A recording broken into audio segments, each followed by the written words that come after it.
എന്താ ദേവിക, എന്തായി കാര്യങ്ങള്? ആ വീഡിയോ കണ്ട് രജനി വല്ലാതെ ടെൻഷനിൽ അങ്ങോട്ട് വന്നത്. പിന്നെ ഇത്തരമൊരു വിഷയത്തിൽ ഞാൻ ഇടപെടുന്നത് ശരിയല്ലല്ലോ എന്ന് കരുതിയിട്ടാ അങ്ങോട്ട് വരാത്തതും വിളിച്ചു ചോദിക്കാത്തതും. ഇവിടെ കുറച്ച് തർക്കവും സംസാരവും ഒക്കെ നടന്നു. അച്ഛന് ദേഷ്യം വന്ന് എങ്ങോട്ടും ഇറങ്ങിപ്പോയി. രജന ചേച്ചി അമ്മയും നന്ദും ഒക്കെ അച്ഛനോട് ദേഷ്യപ്പെട്ടു.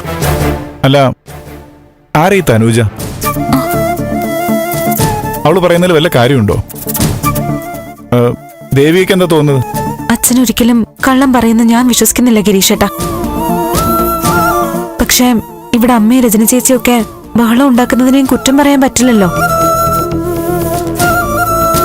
അച്ഛൻ എങ്ങോട്ടാ പോയെന്ന് അറിയാത്തോണ്ടാ ഞാൻ വിളിച്ചത്. ഗിരീഷേട്ടനെ കാണാൻ അങ്ങോട്ട് വന്നിട്ടുണ്ടാവുമെന്ന് സംശയിച്ചു, അതാ വിളിച്ചത്. രജനിയും ബാക്കി എല്ലാവരും വീട്ടിൽ തന്നെ ഉണ്ടല്ലോ അല്ലേ? ആ ഉണ്ട്. രണ്ടു കൂട്ടരും വാശിയിൽ തന്നെയാ. അച്ഛൻ ഇറങ്ങിപ്പോയിട്ടും ആരും ഒന്ന് അന്വേഷിക്കുന്ന കോടിയില്ല. എനിക്ക് പേടിയാവുന്നു ഗിരീഷേട്ടാ. ദേവിക വിഷമിക്കണ്ട, ഞാൻ നോക്കിക്കോളാം. സാറിനെ ഞാൻ അന്വേഷിച്ചോളാം. ശരി ഗിരീഷേട്ടാ. ശരി.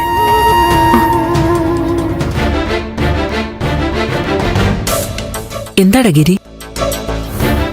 അമ്മേ, സിദ്ധാർത്ഥ സാറ് വീട്ടിൽ നിന്ന് പുറത്തെവിടെയോ പോയിന്ന്. അവിടെ പ്രശ്നങ്ങളൊന്നും അവസാനിക്കുന്നില്ലല്ലോ. എന്താ ഗിരി?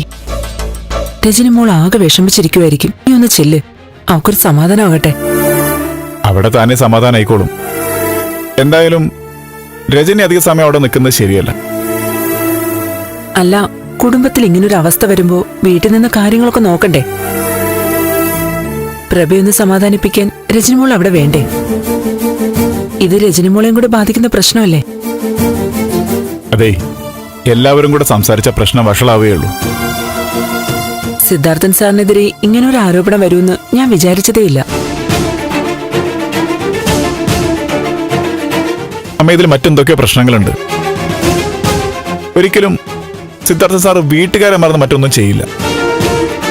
ഇനിയിപ്പോ അഥവാ വീഡിയോയിൽ കണ്ട പോലെ തനുജ സാറിന്റെ മകളാണെങ്കിൽ ആ സത്യത്തിൽ നിന്ന് അദ്ദേഹം ഒളിച്ചോടുകയില്ല. ഇതിന് പുറകെ മറ്റെന്തൊക്കെയോ ഉണ്ട്. നാട്ടുകാർ നമ്മളോട് ഓരോന്ന് ചോദിച്ചു തുടങ്ങും. അമ്പലത്തിലെ ബഹളങ്ങളൊക്കെ എല്ലാരും അറിഞ്ഞതാ. ഇതും കൂടി ആവുമ്പോ ഇനി ചോദിക്കുന്നവരോട് എന്തു പറയും? ആദ്യം വീടിനകത്തുള്ളവർ ഒന്ന് സമാധാനപ്പെടട്ടമ്മേ, എന്നിട്ട് നാട്ടുകാരെ സമാധാനപ്പെടുത്തിയാ പോരെ?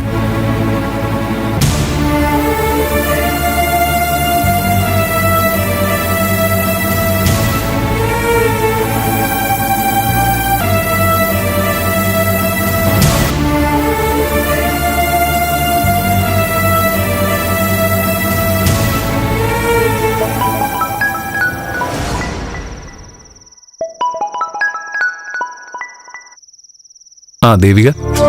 മുരളിയേട്ടാ, അച്ഛൻ വിളിക്കോ കാണോ മറ്റോ ചെയ്തോ? ഇല്ല, എന്തു പറ്റി? ആ വീഡിയോയുടെ പേരിൽ തർക്കവും ബഹളവും ഒക്കെ ആയിരുന്നു. എന്നിട്ട് എന്തെങ്കിലും പ്രശ്നമുണ്ടോ? വഴക്കിനിടയില് അച്ഛൻ ഇറങ്ങിപ്പോയി. ഞാൻ ഗിരീഷേട്ടനെ വിളിച്ചിരുന്നു. ഗിരീഷേട്ടനും അറിയില്ല, അന്വേഷിക്കാന്നാ പറഞ്ഞേ. രജനി ചേച്ചി ഇവിടെ ഉണ്ട്. ഇവിടെ എല്ലാരും അച്ഛനോട് വലിയ ദേഷ്യത്തിലാ. അതുകൊണ്ട് തന്നെ അച്ഛൻ അന്വേഷിച്ച് നന്ദു ഒന്നും ഇറങ്ങില്ല. മുരളിയേട്ടൻ ഒന്ന് അന്വേഷിക്കോ? ദേവിക വിഷമിക്കണ്ട, ഞാൻ എന്തായാലും ഒന്ന് അന്വേഷിക്കാം. പിന്നെ നമുക്കങ്ങനെ ഒന്നും പൂർണ്ണമായിട്ട് കുറ്റം പറയാനും പറ്റില്ല. എല്ലാം ഒന്ന് ശരിയായി വന്നതാ. അതിനിടയിൽ കാര്യങ്ങളൊക്കെ മാറി മറിഞ്ഞു. മുരളിയേട്ടനൊന്ന് സഹായിക്കേ. പറഞ്ഞില്ലേ, ഞാനൊന്ന് അന്വേഷിക്കട്ടെ. അങ്കിള് ചിലപ്പോ സ്വസ്ഥതയ്ക്ക് വേണ്ടി ഒന്ന് മാറിയതായിരിക്കും. ഞാൻ എന്തായാലും ഒന്ന് നോക്കാം. ശരി മുരളിയേട്ടാ, അച്ഛനെ കാണുവോ മറ്റോ ചെയ്താ വിളിക്കണേ. ശരി.